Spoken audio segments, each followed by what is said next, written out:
Ferguson, Missouri remains on edge after a police officer was shot last night. While authorities do not believe it was related to recent protests over the police shooting of an unarmed teenager, it was just the latest episode in a city still emotionally frayed at the edges. We get the latest from NBC's Kristen Dahlgren. It was a familiar scene in Ferguson, Missouri last night. A gathering crowd, angry shouts. We want the world to see.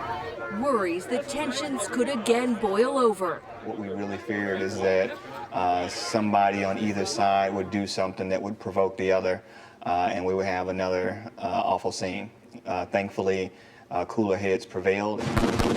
In a town that has been a flashpoint for racial tensions, word of Saturday's shooting drew crowds.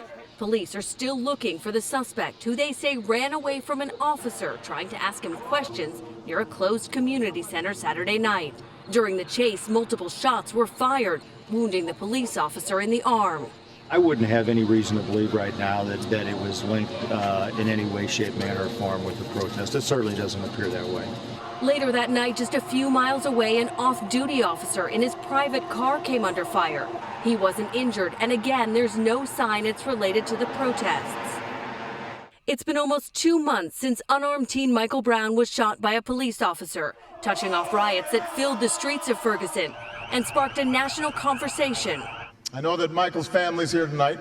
Just last night, President Obama touched on the issue. In too many communities around the country, a gulf of mistrust exists between local residents and law enforcement. Perhaps nowhere is that more true than in Ferguson. Last week, a memorial to Michael Brown burned down, and on Thursday, Ferguson's police chief apologized to Brown's parents. I'm truly sorry for the loss of your son. A loss still felt by many, in a town once again in the spotlight. Kristen Dahlgren, NBC News.